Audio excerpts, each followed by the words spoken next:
sometimes it feels like you're just swimming in information, right? Trying to keep up with everything, news, articles, reports, just to feel like you actually understand what's going on. It's a constant challenge, definitely. Mhm. Information overload is real. Exactly. And that's pretty much why we started the deep dive.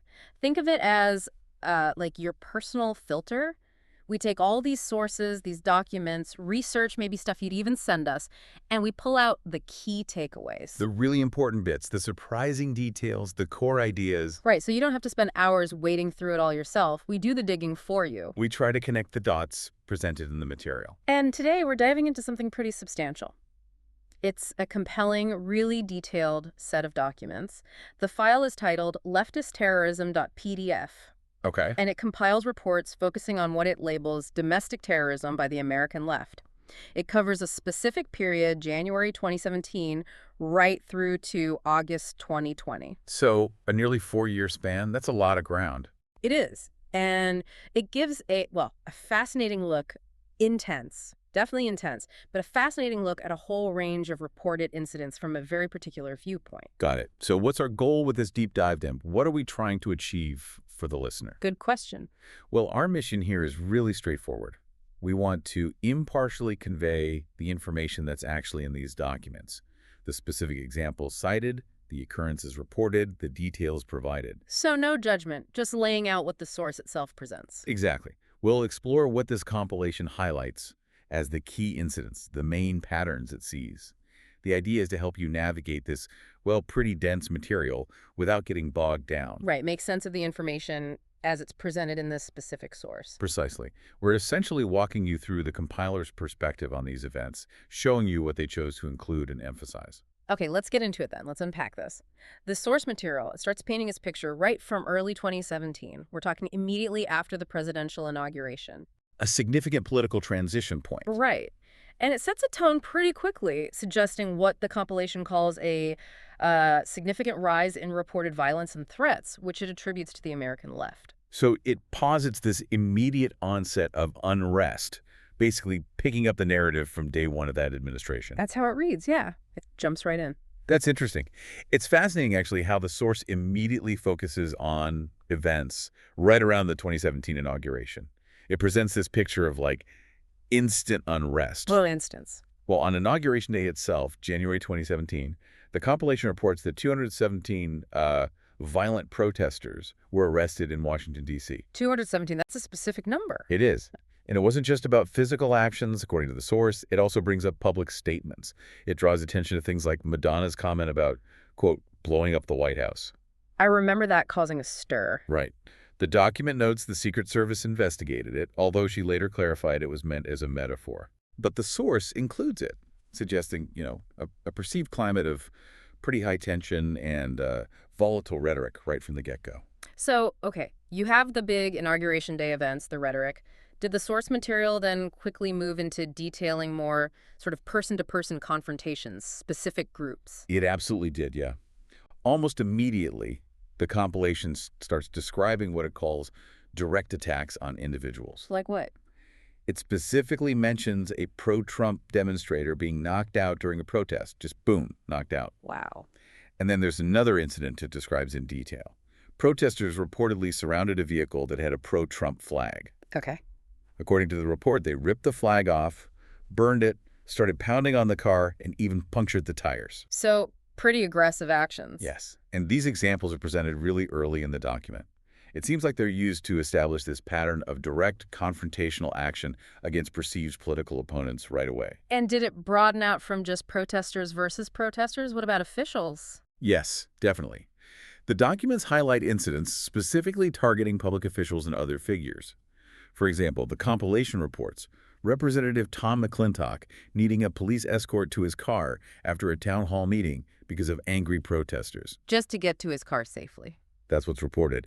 And the source adds that tires on at least 4 vehicles were slashed during that same event. Okay. There's also a really jarring account in here about a 71-year-old female staffer for GOP Representative Dana Rohrabacher in California. She was reportedly knocked unconscious during a protest right outside her office. Knocked unconscious. A staffer. That's the claim in the document. And it includes accounts of direct threats, too, like those made against Representative Tom Garrett, threats against him, his family, even his dog. The source calls them credible death threats. That's chilling. It also mentions an FBI arrest made for threatening to shoot Republican Representative Martha McSally over her support for Trump. And another incident where police in Tennessee charged a woman for allegedly trying to run Republican Representative David Kustoff off the road. So it wasn't just shouting matches. The source is detailing physical actions and serious threats against lawmakers. And their staff, yes. It paints a picture of direct, sometimes physical confrontations, or at least very serious threats against elected officials, presented as a pattern early on. It sounds like the compilation isn't just focused on, the physical actions. It's also looking at the rhetoric surrounding everything.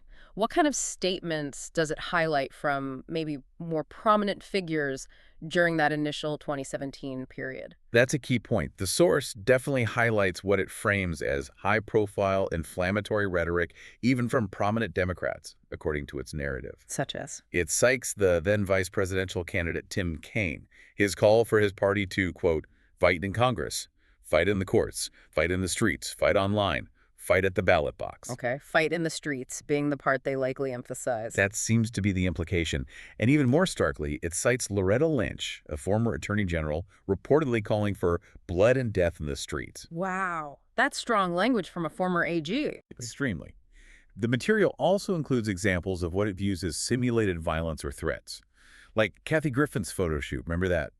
With the ISIS-style decapitated head of the president. Very controversial. And rapper Snoop Dogg simulating shooting President Trump in a music video.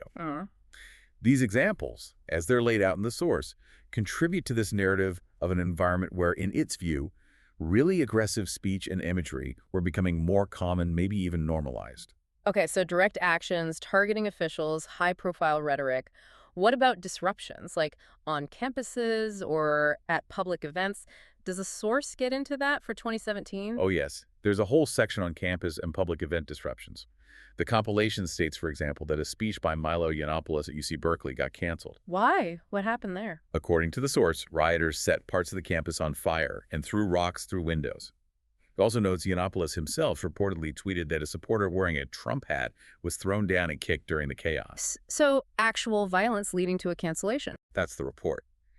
And there was a particularly intense incident described at Middlebury College. A masked group reportedly rushed Charles Murray, the AEI scholar, and Professor Allison Stanger. Rushed them physically. Yes, the compilation details them pushing and shoving Murray. And it says they grabbed Professor Stanger by her hair, twisted her neck. She ended up with a concussion, according to the report. My goodness, that's awful. And it didn't stop there. The protesters then supposedly surrounded their car, started rocking it back and forth, jumping on the hood. Terrifying. The document also points to other cancellations. Speeches by Ann Coulter and David Horowitz, also at UC Berkeley, reportedly canceled due to threats and fear of riots. And even a parade in Portland, Oregon got canceled after threats of violence were made against a Republican group planning to participate. So a pattern of shutting down speech or events through threats or actual force. That's the pattern presented in this section of the source material, yes. And one last thing for 2017. What about targeting law enforcement or government facilities? Was that part of the picture from the start, according to this document? It was. The 2017 reports detail significant targeting there, too. The compilation claims, for instance, that assaults on Border Patrol agents nearly doubled in the first part of 2017 compared to the same period in 2016. Nearly doubled. That's a big jump. It's a significant claim. And there's a very extensive account provided of the G20 conference in Hamburg, Germany, in July 2017. Right. I remember seeing footage of that. Intense protests. Very intense. The source describes thousands of individuals characterizing them as left-wing, anti-capitalist, and anti-Trump extremists, reportedly causing widespread riots. What kinds of things? Clashes with police, setting up barricades, looting supermarkets, attacking police officers with petrol bombs, burning cars, the whole 9 yards, according to the report. It even mentions Melania Trump supposedly being unable to leave her residence because the protests were so severe. And the source emphasizes the scale of it by noting that 476 police officers were injured. It even quotes a major German newspaper, Die Welt, which reportedly referred to these riots as the new fascist violence of the left. Okay, so that sets the stage for 2017. Now, you mentioned things seem to broaden in 2018. The source material apparently indicates more direct assaults, more organized mob actions. That's right.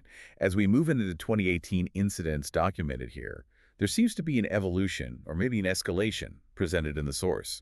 More direct confrontation, often more violent. How so? What kind of shifts are we talking about in the types of attacks described? Well, the compilation highlights a marked increase in direct physical attacks on individuals and also on property. One of the most severe examples detailed involves a freelance journalist and EMT named Jerry Wolkowitz in New Jersey. What happened to him? The source describes a man named Jamil S. Hubbard, whom it identifies as a black leftist, allegedly punching Wolkowitz, dragging him into a parking lot, running him over with his own car, and then stealing the vehicle. Ran him over. Yes. And according to the document, Hubbard admitted he wanted to kill Wolkowitz specifically because he was white.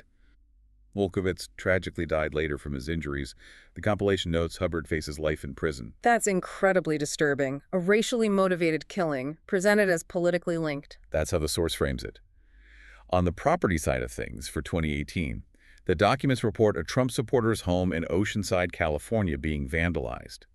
A large rock reportedly thrown through the window of Republican Majority Leader Kevin McCarthy's district office. And the Wyoming GOP office was reportedly set on fire. Arson at a party office. That's the report. These incidents, as presented here, seem to emphasize a more direct, destructive turn in the actions being documented. So this deepening of direct violence, how did it manifest against specific groups? You mentioned Trump supporters and conservatives were targets in 2017. Did that continue or increase in 2018? According to the compilation, yes, it significantly increased. The source highlights numerous assaults specifically on Trump supporters or conservatives. It cites a Trump supporter being threatened with a knife simply for not opposing Trump. Another female Trump supporter reportedly assaulted while staging an Oscars boycott in L.A., and there's this recurring theme of targeting people for their attire. Like the Maggie Fats. Exactly. An 81-year-old man in New Jersey reportedly attacked just for wearing a Maggie hat. A Danish tourist mugged at knife point in New York City, again over a Maggie hat. Those for hats. That's the implication. The document also describes incidents like Eugenia Joseph, identified as a black Trump supporter, being harassed by individuals the source calls liberal racists at a cheesecake factory. That led to employees being fired or suspended. So, public confrontations. Yes. And it mentions Fox News commentator Tomi Lahren being assaulted by people described as leftists while she was just dining out in Minneapolis. And Surjit Mali, identified as a Sikh Republican, reportedly attacked and beaten by cowardly Antifa racists, according to the source's wording, in Sacramento. It sounds like the source is really emphasizing these kinds of personal, targeted attacks. It is. One of the most widely reported incidents from 2018, featured heavily here, is the assault on Senator Rand Paul. Right, outside his own home. Yes, by Rene Boucher, whom the source explicitly notes as a politically registered Democrat. Senator Paul suffered 6 broken ribs, fluid buildup around his lungs, serious injuries. And there was some initial confusion about the motive, wasn't there? Something about a landscaping dispute. There was. But the source makes a point to state that those claims were discredited by Paul's neighbors, who, according to this document confirmed, Boucher held vehement anti-Trump views. So the source directly links the assault to political motivation. Okay.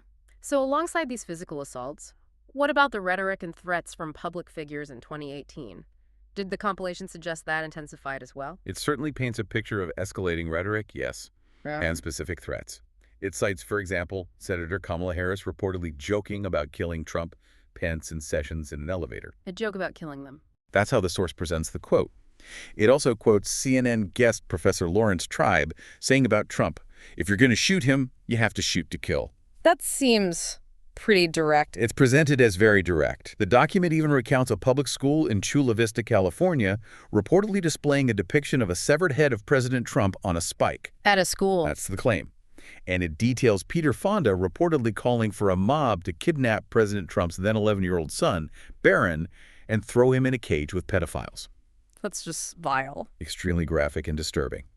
The source adds he also called for sexual humiliation and abuse of Sarah Sanders and DHS Secretary Kirstjen Nielsen, and that Nancy Sinatra reportedly praised his tweets. Wow.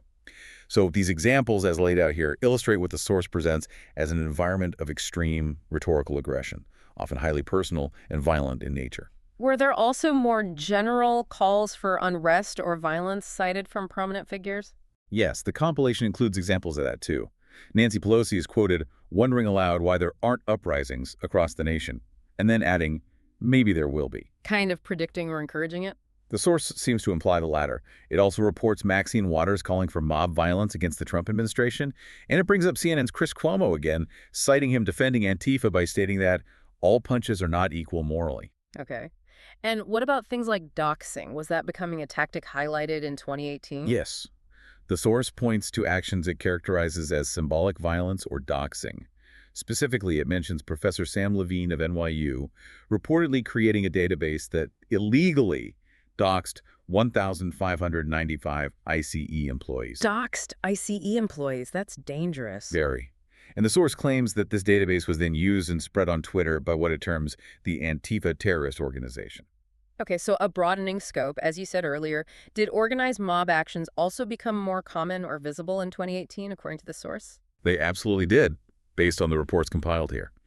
Organized mob actions and disruptions seem to increase significantly in 2018. Like what kind of actions? It describes a group identified as a democratic socialist mob, reportedly stalking and harassing Homeland Security Secretary Kirstjen Nielsen, both at her home and in public. Stalking a cabinet secretary. That's the allegation.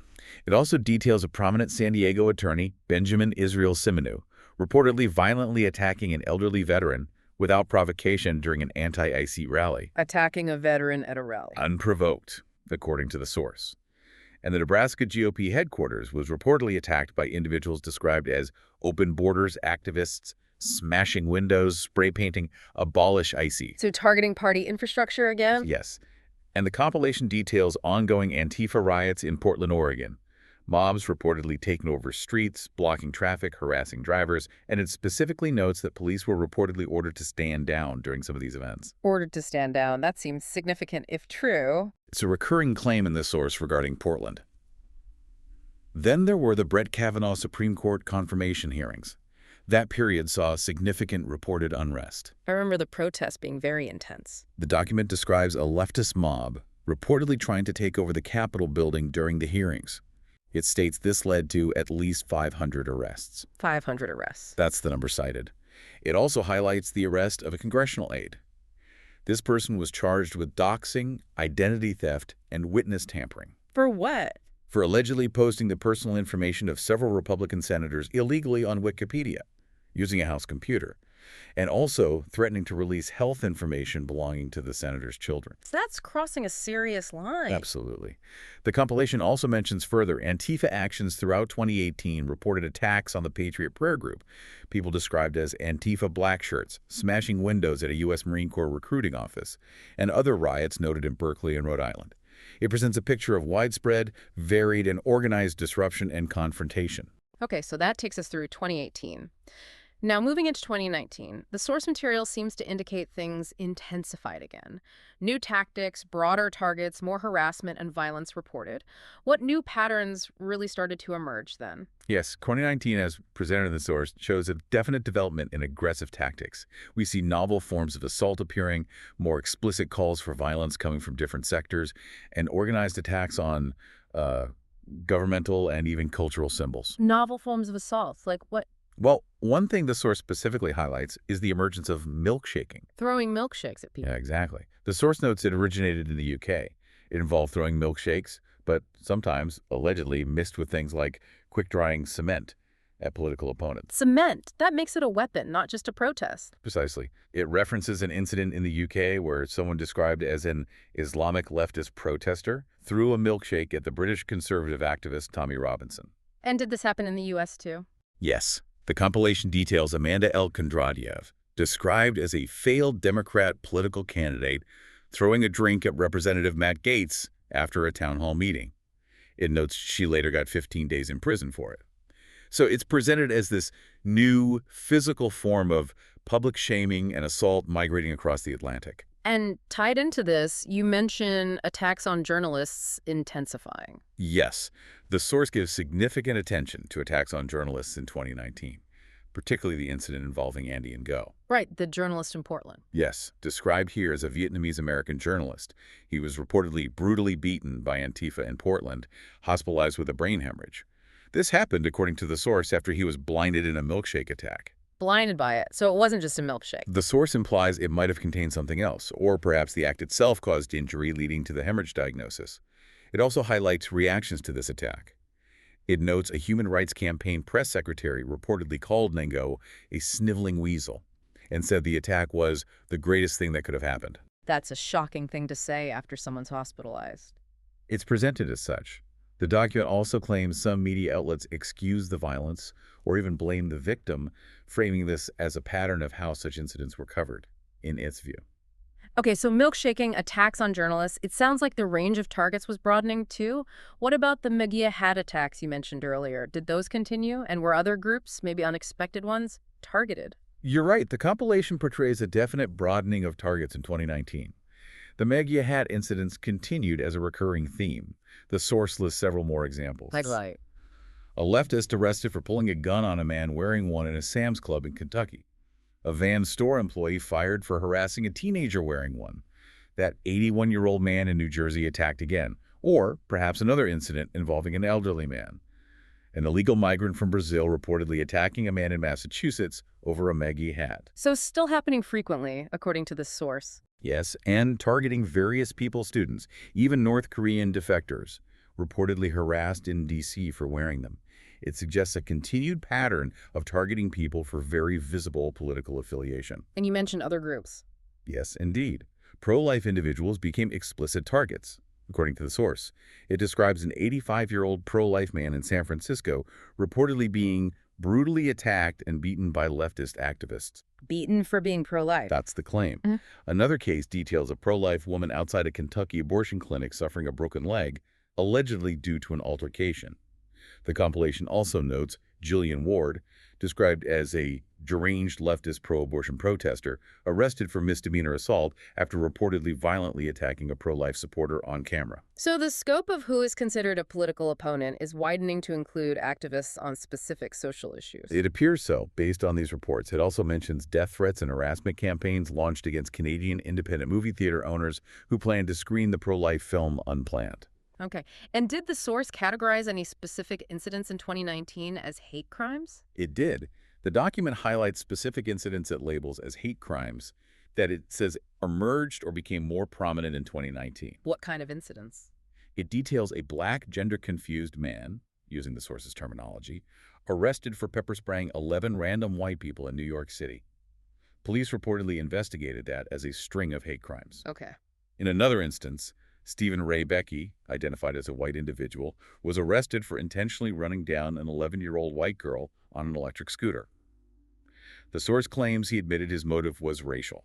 So incidents where race is explicitly cited as the motivation by the alleged attacker? Yes, these specific examples, as presented, point to a broader and sometimes explicitly racially charged range of alleged motivations for violence described in the source. Let's shift back to rhetoric for 2019. Did the compilation show a continuation of those extreme statements from public figures?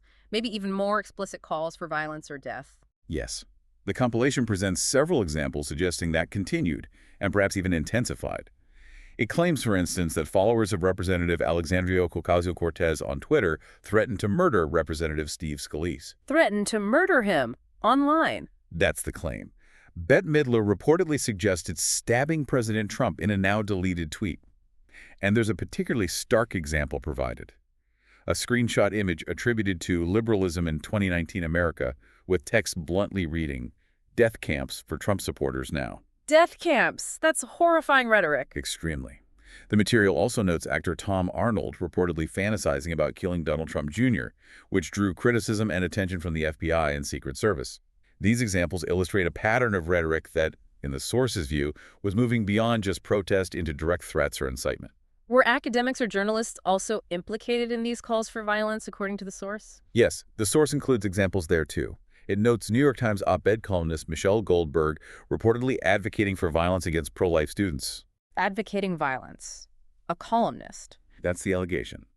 An Iowa College professor, Jeff Klinsman, identified as an Antifa member, was reportedly fired for saying terrible things about evangelical Christians, quote, "kill them all and bury them deep in the ground," and also about Trump, reportedly saying, "yeah, I know who I'd clock with a bat." Fired for saying that. Reportedly, yes. The compilation also cites a Vox Media journalist, Carlos Maza, and a Vice Media commentator, Kim Kelly, both reportedly calling for throwing milkshakes at conservatives, linking back to that tactic we discussed. So the source is suggesting these calls for or justifications of violence were coming from multiple sectors: entertainers, politicians, followers, academics, journalists. That's the picture it paints, yes, broadening the scope of who is alleged to be contributing to or advocating for this kind of action. Okay, so beyond the rhetoric, what about organized actions in 2019? Vandalism, sabotage, protests. Were there new patterns there, especially concerning government facilities like ICE? Yes. 2019 saw a significant organized protest, vandalism, and sabotage reported, with a notable focus on government facilities. ICE facilities remained a recurring target, according to the source. What kinds of incidents? The compilation details a mob in Denver reportedly attacking an ICE facility. It claims they replaced the American flag with a Mexican flag and were chanting, "F the troops." Police also reportedly arrested several protesters for aggravated assault outside the Phoenix ICE office. So, continued confrontations at ICE locations. Yes, but perhaps the most extreme incident detailed by the source regarding ICE facilities in 2019 is described as a suicide bomber incident in Tacoma, Washington. A suicide bomber at an ICE facility. That's the terminology the source uses. It describes an individual identified as an Antifa suicide bomber with an assault rifle, firebombing an ICE detention center. Firebombing it. What happened to the person? The source states he was subsequently shot and killed by police. It also says he left behind a manifesto expressing what it calls far-left opinions. This included calling for war against Trump supporters, supporting universal health care and UBI, and expressing environmentalist and anti-corporate views. And how was this viewed? The source notes, somewhat shockingly, that some anti-ICE protesters reportedly praised the attacker as a martyr, which highlights the extreme polarization surrounding these events. Wow. Okay, beyond ICE, what other organized disruptions or attacks were highlighted for 2019? The source documents other forms as well. For instance, during a climate strike day in September 2019, it notes a man driving his car into a suburban Chicago mall, which the source describes as a bastion of capitalism. Driving into a mall, related to the climate strike. The source implies a connection by mentioning the timing. It also reports that on the same day, 50 individuals identified as Antifa attacked an ICE facility in Portland during a climate strike rally and were arrested. Okay. Any other major disruptions? Yes. The document details Antifa disrupting a straight pride parade in Boston in August. It says they reportedly started a riot where several police officers were injured and 37 Antifa protesters were arrested on various charges, including battery on officers and assault with a dangerous weapon. So confrontations at public gatherings continue to be a theme. Very much so. These incidents, as presented, demonstrate a move towards more direct, widespread, and organized disruption aimed at a variety of targets: government facilities, businesses, public events. Now, the source also makes claims about broader complicity, right? What specific allegations does it make regarding the media or political figures in 2019? It does. The compilation presents several pretty striking allegations of what it sees as media and political complicity, or at least enablement of the activities it describes. Like what, for example, with the media? It claims the New York Times published an anti-Semitic cartoon.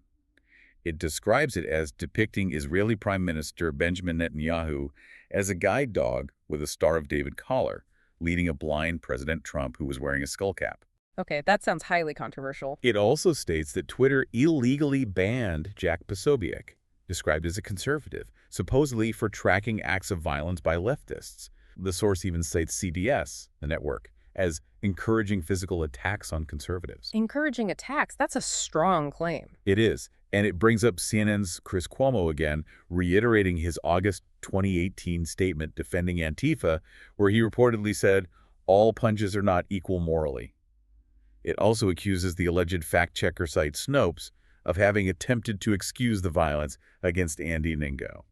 So the compilation is building this narrative of a media landscape that, in its view, either downplays, excuses, or maybe even supports some of these aggressive actions. That's certainly the narrative presented within this document, yes. And what about political figures or institutions? Does it allege direct involvement or support there, too? It goes further in that direction, yes. It states that Representative Alexandria Ocasio-Cortez reportedly promoted a fundraiser for what the source explicitly calls the Antifa terrorist organization. Promoting a fundraiser for Antifa. That's the claim made in the document. It also highlights Bucknell University reportedly hosting an Antifa leader who promotes political violence. And there is a picture included in the source showing Minnesota Attorney General Keith Ellison with Luis Enrique Marquez, who is identified in the caption as a notorious leader of the Portland Antifa. So suggesting direct links between mainstream political figures, institutions, and these activist groups. Exactly. These examples are used within the compilation to illustrate its claim of connections and perhaps tacit approval between established political figures, academic institutions, and the groups involved in the reported incidents. Okay, this brings us to 2020, and here's where the source material seems to describe a really dramatic intensification. It talks about widespread unrest, even calls it a Marxist uprising. It mentions extensive rioting, assaults, vandalism, even murder across numerous U.S. cities and internationally, too. What kind of scale and severity are we talking about for 2020, according to this document? Yeah, 2020, as depicted in this source, represent a massive escalation. The number, the type, the severity of incidents described are just on a different level compared to the previous years. The source characterizes many actions as organized, targeting critical infrastructure and involving a significantly increased level of lethality. How widespread are we talking? Well, the source cites a Time magazine survey. It says this survey found 570 left-wing terrorist incidents in 220 cities between May 24, 2020 and August 22, 2020, just in that 3-month window. 570 incidents in 220 cities. That's huge. It's a staggering number presented, and the compilation itself adds a note saying basically that many violent actions in what it calls the pre-planned Marxist uprising starting May 28, 2020, are just too numerous to count and might not even be recorded in this document. So it's acknowledging its own potential incompleteness because the scale was allegedly so vast. Precisely. It underscores a compiler's perception of just how widespread the unrest was. Within that unrest, does it continue to highlight specific groups like Antifa? Oh, absolutely. Antifa disruptions are frequently highlighted in the 2020 section. It reports an immature Antifa terrorist mob, using its typical phrasing, committing vandalism and disrupting the NYC public transit system during an anti-police protest. Okay. It again cites Andy Nango, reporting that a Portland photographer named Brandon Brown was attacked by rioting Antifa thugs. In Portland, the compilation describes Antifa punks attacking a journalist, vandalizing a war memorial, and Antifa criminals acting aggressively toward the public, hurling projectiles and obscenities at police. Antifa is presented as a very consistent and prominent actor in the unrest described for 2020. And did the nature of incidents become even more volatile? What about those attacks on individuals, particularly Trump supporters or related events? Did that pattern continue into 2020? The compilation certainly details a continuation, possibly an escalation, of physical attacks related to Trump support in 2020. It mentions, for instance, a Florida man described as an anti-Trump leftist, Matthew Axbol, being sentenced for spitting on someone wearing a MAGA hat. This incident happened in late 2019, but is included here. Okay.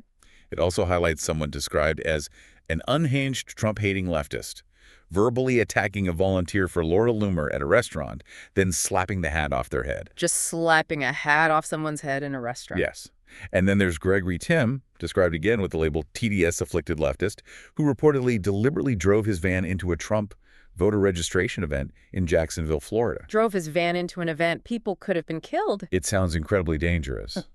The compilation also describes another incident involving someone labeled an unhinged TDS-afflicted leftist woman attacking a former NYPD detective. She allegedly punched him in the face and snatched his hat, apparently mistaking his red 50th birthday hat for a MAGA hat. Wow, attacking someone over a mistaken hat. That's the report. It also notes Patrick Bradley, called an unsavory anti-Trump leftist, arrested for slapping a 15-year-old Trump campaign volunteer and assaulting 2 adults who intervened. Assaulting a teenager volunteer. According to the source, yes. These accounts seem designed to demonstrate a continued and perhaps increasingly aggressive and indiscriminate pattern of direct assaults connected to political affiliation or perceived affiliation. Okay, moving beyond individuals again to law enforcement and public figures. Yeah. Did the targeting and rhetoric ramp up even further in 2020? Yes. The compilation details a significant increase in both the targeting of law enforcement and public figures and the extremity of the rhetoric described. Examples of the rhetoric. For instance, it highlights Kyle Jurek, identified as a Bernie Sanders campaign field organizer, reportedly profanely called for gulags and violence against both Trump supporters and more moderate liberals. Gulags. From a campaign organizer. That's the claim. It also quotes Eric Holder again. They go low, we go lower, we kick 'em. And Democrat Senate Leader Chuck Schumer is quoted threatening Justices Gorsuch and Kavanaugh, reportedly stating, "You have released the whirlwind, and you will pay the price." Threatening Supreme Court justices. That's how the source presents his statement. It even includes comedian John Mulaney making a joke on SNL about assassinating President Trump. These examples are presented to illustrate a pattern of highly aggressive, sometimes threatening rhetoric from a range of figures continuing and perhaps intensifying in 2020. And what about actual assaults on police? Did those become more frequent or severe? The compilation details numerous severe assaults on police and law enforcement in 2020. A really pivotal incident described happened in Portland. Rioters barricaded federal officers inside the Hatfield Federal Courthouse. Barricaded them inside. Yes, and then launched a commercial-grade mortar firework at the building. They reportedly impaled one federal agent's hand with nails that had been planted, shot another agent with a pellet gun, the wound described as going deep to the bone, and reportedly permanently blinded 3 federal officers using lasers. Prominently blinded. That's horrific. It's presented as incredibly severe. Other examples include a leftist rioter beating up an LA cop, another assaulting a Chicago policewoman. There's the account of a Detroit police officer whose SUV was surrounded by dozens of Antifa rioters, leading him to, quote, plow into and injuring several of them, apparently to escape the situation. So life or death situations for officers. That's the picture painted. It describes a local mob in New York City cheering as a criminal allegedly chokeholded an NYPD officer. These accounts showcase what the source presents as a pervasive, often life-threatening level of aggression directed specifically at law enforcement during the 2020 unrest. And alongside these direct assaults, the source mentions the defund the police movement gaining prominence. How does it connect that? Yes, the compilation explicitly links the rhetoric to political actions. It states that the Democrat presidential nominee at the time, Joe Biden, reportedly called the police the enemy. Called them the enemy. That's the quote provided in the source. It reports the Democrat-dominated city council in Minneapolis declaring its open support for Black Lives Matter racists, using the source's charged language and announcing its intent to abolish the Minneapolis Police Department. Abolish the police department entirely. That was their stated intent, as reported here. It also mentions New York City Mayor Bill de Blasio, noting his daughter was arrested during riots, reportedly retaliating by threatening to cut funding for the NYPD. The source highlights these as examples of political figures and governing bodies actively supporting or enabling, in its view, a narrative that fundamentally undermines law enforcement. Okay, the document also describes widespread looting, vandalism, arson, and even a new level of infrastructure targeting in 2020. What did it detail about, say, preparations for these actions? Did it mention finding materials beforehand? It makes compelling claims about that, yes. It repeatedly points to discoveries suggesting pre-planning, like huge pallets of bricks found outside a Dallas courthouse where there was reportedly no construction going on. Just pallets of bricks appearing. That's the claim. Kansas City police reportedly announced finding stashes of bricks and rocks around key public areas like the plaza in Westport. Crates of bricks were left at a bus stop on Ventura Boulevard in Los Angeles. Mounds of bricks and bottles, reportedly found in downtown Baltimore. Stacks of bricks found in Fayetteville, North Carolina. So the source presents this as evidence of organized planning for unrest. That's clearly the implication. It also details finding actual incendiary devices. Near the St. Petersburg, Florida Police Department, a container was reportedly found in a vehicle holding gasoline, bricks, and materials needed to make Molotov cocktails. Finding pre-made Molotov materials. That's the report. It describes a scene in Portland where a moronic, peaceful protester, using the source's derisive term, attempted to throw a Molotov cocktail at police, but allegedly hit a fellow rioter instead. It also mentions rioters in Atlanta attacking police with Molotov cocktails and setting up barricades. These examples are used to illustrate what the source sees as organized, premeditated, and destructive actions. And what about the looting, vandalism, and arson itself? How widespread was that according to the document? It's depicted as extremely widespread in 2020. The compilation reports progressives looted expensive stores on Hollywood's fashionable Rodeo Drive. An Amazon warehouse in Redlands, California was reportedly burned down entirely. An entire Amazon warehouse? Yes. Chicago rioters reportedly vandalized and looted stores. Massive robberies occurred in Milwaukee. In terms of arson, it details a church in Raleigh, North Carolina, being targeted with violent threats and hate mail. A white rioter in North Carolina reportedly stupidly lit himself on fire trying to burn down a museum. Lit himself on fire. Wow. And remember that incident in Richmond? Rioters reportedly torched a home with children inside and then blocked the fire department from reaching it. Block the fire department with kids inside. That's Now, monstrous. it's presented as incredibly callous. These examples paint a picture of widespread destruction impacting property, infrastructure, and potentially endangering lives. Now, one of the most striking developments reported for 2020 was the emergence of these autonomous zones. What does the compilation say about the most famous one, the Seattle CHOP, the Capitol Hill Occupied protest? How did it start? What happened there? The creation and occupation of these zones is definitely a key new development detailed extensively for 2020 in the source. Regarding Seattle's CHP, the compilation describes Antifa rioters as having illegally seized control of a number of blocks in the Capitol Hill area. Seize control. How? They reportedly forced the Seattle Police Department to abandon the East Precinct building in that area. Then they declared it an autonomous zone, supposedly under the rule of someone the source calls a self-proclaimed warlord, identified as rapper Raz Simone. A warlord in Seattle. That's the term the source uses. It lists the demands coming from within the zone: abolition of the Seattle Police, amnesty for Antifa members, and free health care and college. The source frames this as effectively holding the area's residents hostage. What about the official response? The source alleges broader complicity or inaction. It claims the liberal media colluded to declare a blackout on any reporting from inside the zone. It states Washington's Democrat Governor Jay Inslee feigned ignorance about it initially, and Seattle's Mayor Jenny Durkan is quoted, cluelessly claimed the Antifa-seized parts were not a lawless wasteland of anarchist insurrection, famously suggesting it could be like a summer of love. But it wasn't a summer of love, was it? Not according to this source. It notes Donald Trump threatened to send in the military, which was met with open and childish defiance from Inslee and Durkan. But then, the source claims, things quickly fell apart for the rioters. They reportedly ran out of food.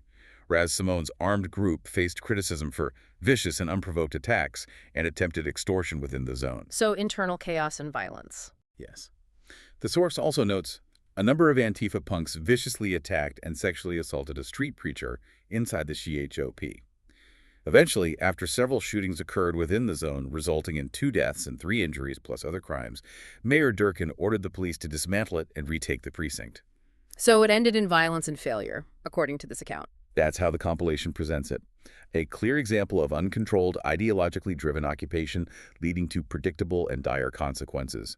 It also mentions Antifa setting up another, smaller autonomous zone in Portland around a specific house, attacking news crews who went near. Okay.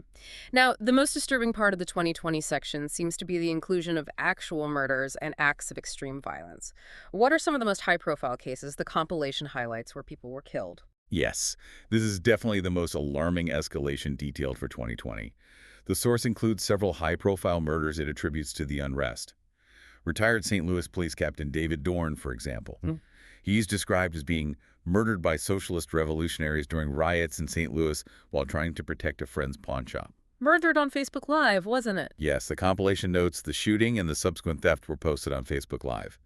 It mentions the arrest of Steven Cannon, described as a 24-year-old convicted felon. Another absolutely tragic case is 4-year-old legend Talifero. A child. Yes, murdered while sleeping in his bed, reportedly by Marxist gangbangers, using the source's charged language, during BLM riots in Kansas City, just caught by a stray bullet fired into his home. Unbelievable. Any others? The compilation details Jessica Doty Whitaker, reportedly murdered in Indianapolis by someone the source calls a racist Black Lives Matter thug. The alleged motive: she supposedly declared all lives matter during an argument and was shot. Murdered for saying all lives matter. That's the narrative presented. Burnell Tremmel, described as an outspoken supporter of Trump and black conservative causes, was reportedly murdered by Marxists in Milwaukee. 8-year-old Secoria Turner, murdered in Atlanta near the Wendy's where Rayshard Brooks had been killed, reportedly shot when the car she was in tried to drive through an illegal barricade set up by protesters. Just heartbreaking. Children caught in the crossfire. It's incredibly tragic. The source also points to the shooting death of Aaron Danielson, identified as a pro-Trump patriot in Portland, during clashes between Patriot Prayer and groups described as far-left domestic terrorists. It adds that his murder was reportedly celebrated by the BLM rioters. The alleged murderer, Michael Renault, who identified as Antifa, was later killed by law enforcement during an arrest attempt. So the source presents these as direct lethal outcomes stemming from the riots and political confrontations. Yes, attributed directly to individuals or groups involved in the unrest as described. And did it also document law enforcement or officials being targeted with lethal intent, even if they weren't killed? Severe injuries. It did. It cites a Portland individual described as a militant BLM protester, reportedly calling for unborn children to be strangled and openly declaring that she was ready and willing to shoot and kill police officers. Just openly declaring intent to kill police. That's the report. It describes Officer Joseph Mensah, identified as a black police officer in Wauwatosa, Wisconsin, and his girlfriend being shot at and viciously assaulted at her home by people the source calls racist BLM supporters. Attacked at home. Yes. And then there was the ambush shooting of two LA County Sheriff's deputies in Compton, both critically injured. The compilation states BLM terrorists attempted to block them from being transported to the emergency room and cursed death wishes at them, and that malicious bystanders laughed at the wounded deputies. Blocking access to the ER for shot deputies. That's human. It's presented as extremely callous. The source also mentions the Gravel Institute, reportedly tweeting that blue lives don't matter. And it describes an incident where far leftists rioted in Washington, D.C., hurling fireworks at police officers that caused 14 to be injured and one among them to lose eyesight. These examples demonstrate what the source presents as a severe, direct, and potentially lethal threat to law enforcement. Beyond shootings and direct assaults, what about other acts of extreme violence or hate described for 2020? The compilation lists numerous other disturbing incidents. It describes a racist black leftist arrested in Michigan for kidnapping and uttering death threats. He allegedly kidnapped a woman and threatened to kill her if she didn't watch the entire 9-hour miniseries Roots. Kidnapped her to force her to watch Roots. That's bizarre and terrifying. Extremely. It includes the account of Jaden Hayden, described as a mentally ill 20-year-old black racist who was diagnosed with COVID-19 and sent to a nursing home. He reportedly brutally beat a 75-year-old white resident, hurled racist slurs, filmed it, and the elderly man later died. Beating an elderly patient to death in a nursing home. A horrifying account. It mentions Cedric Charles Moore Jr., called a black racist, reportedly viciously sucker-punching a 12-year-old white street dancer in a blatant and unprovoked hate crime. Punching a 12-year-old dancer. Yes. And perhaps one of the most viral and disturbing images mentioned is a Black Lives Matter protester kneeling on a 2-year-old white child's neck. It names Isaiah Jackson as the extremely malicious BLM thug who allegedly kneeled on the toddler's neck while another person held the baby's arms down. It even adds that a Georgia special education teacher publicly told Jackson to lean into it until death. Kneeling on a baby's neck, that's just sickening, and a teacher encouraged it. That's the absolutely shocking claim presented in the source. These examples are clearly chosen to illustrate extreme, often racially charged cruelty and violence attributed to individuals associated with the movements being described. And finally, for 2020, did the compilation also describe specific targeting of religious or cultural sites during this period of widespread unrest? Yes, that's another significant theme in the 2020 section. The targeting of religious and cultural sites continued and intensified, according to the source. Churches again. Yes. That church in Raleigh, North Carolina, targeted with threats and hate mail. A Catholic prayer rally in St. Louis reportedly crashed by violent leftist thugs who viciously harassed and childishly mocked attendees, vandalized a statue with racist and sacrilegious graffiti, and made open threats against the St. Louis Cathedral. Threatening a cathedral. That's the report. It also includes accounts of actual invasions of sacred spaces. For instance, it reports racist BLM and Antifa rioters brazenly invaded a church in Troy, New York. Invaded a church during services. It implies during some gathering. It says they assaulted and intimidated a number of its parishioners, screamed chants and profanity, and falsely claimed, "We're not here for violence," while allegedly engaging in violent acts, including threats to burn the church down. Threatening to burn down a church while inside it. According to this source, it mentions a church in Tennessee where Roger Stone was scheduled to speak being vandalized with phrases like "burn in hell" and "fascist beware." The source mentions again the white Antifa racist setting fire to the church with the BLM sign in Kenosha, and BLM thugs reportedly surrounding the historic St. John's Church near the White House in D.C. and calling for it to be burned down. So a sustained focus on attacking or threatening churches, as presented here. Yes, it's depicted as a direct assault on religious institutions. What about monuments or other cultural sites? Those also faced extensive vandalism, according to the source. It mentions again the Antifa punks attacking a journalist and vandalizing a war memorial in Portland. Antifa rioters reportedly attempted to pull down the statue of Christopher Columbus in Chicago's Grant Park, attacking police who intervened. The statue battles were a big part of 2020. They were. On Columbus Day, Antifa reportedly destroyed statues of Theodore Roosevelt, Abraham Lincoln, and vandalized the Oregon Historical Society in Portland. Even cultural landmarks like Elvis Presley's Graceland Mansion were reportedly defaced with profane far-left slogans. Graceland, really? That's what the source claims. And in that jarring account we discussed earlier, the Ronald McDonald House in Chicago was reportedly vandalized by BLM thugs, terrifying sick children and ruining a cancer patient's birthday. These instances highlight a broad targeting of symbols and institutions that go beyond purely political opponents. Okay. So after going through all these years, all these reported incidents from 2017 to mid-2020, if we tried to connect it all, step back and look at the bigger picture presented in the source material, what emerges? What are the key patterns, the main themes, the implications that this document seems to be pointing towards? Right, when you synthesize this huge volume of reported incidents, several recurring themes and patterns definitely stand out within the compilation's narrative. First, and perhaps most central, is the role of ideology. The source consistently, almost insistently, links the reported incidents to specific groups. Antifa and Black Lives Matter are mentioned constantly, and to underlying ideologies like socialism, Marxism, and general far-left views. It even includes that quote attributed to Andy Congo, claiming Antifa's ultimate goal is communism, and that they use violence and fascistic behavior as tools. This ideological framing is absolutely core to how the source presents everything. Okay, so ideology is number one. What's second? Second is the highly consistent pattern of targets described throughout the entire period. It's not random. The compilation primarily identifies political opponents as targets. That means Trump supporters, conservatives generally, and Republican politicians specifically. Right, that came up again and again. Then there's law enforcement. Police officers, ICE agents, police union buildings, they are consistently and heavily targeted in these reports, often accompanied by those explicit calls to defund or abolish police departments. Okay, political opponents, law enforcement, what else? Symbols of authority and capitalism. Government buildings, private businesses, public monuments. These are frequent targets of vandalism, arson, or occupation attempts described here.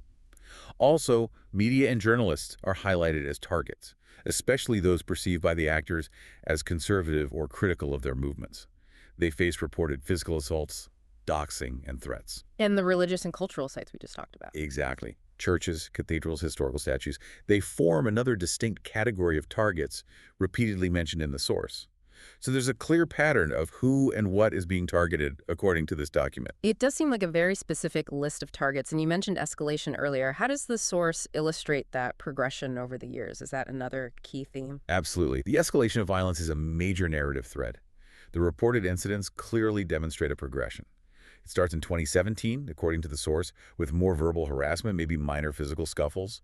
But then it progresses through 2018 and 2019 to more severe physical assaults, widespread vandalism, arson. And then 2020 hits. And by 2020, the documented incidents include vehicle attacks, widespread rioting with extreme property destruction, and most disturbingly, multiple alleged murders directly linked to the unrest. Tactics like milkshaking, especially the alleged use of caustic substances, are highlighted as specific examples of this deliberate escalation in assault tactics over time. Okay, so ideology, consistent targets, escalation. What else? Fourth, I'd say disruption as a primary tactic. This appears again and again. Blocking roadways, disrupting public transit, shutting down speakers and events, establishing those autonomous zones like CHOP. These aren't presented as side effects of protest, but as recurring, deliberate methods used to exert control, create chaos, and try to force concessions. It indicates a strategy focused on impacting daily life and public order. Right. Disruption is a goal in itself sometimes. That's the impression given. And finally, the fifth major theme is the persistent allegations of impunity and complicity. What do you mean by that? The source frequently claims there were instances of police dereliction of duty being ordered to stand down, not intervening effectively. It also repeatedly accuses local Democrat officials in various cities of either failing to stop the unrest, actively enabling it, or even in cases like the McCloskeys in St. Louis, threatening legal action against citizens who defended their property from rioters. So a narrative of lack of consequences. Yes, and alleged political enablement.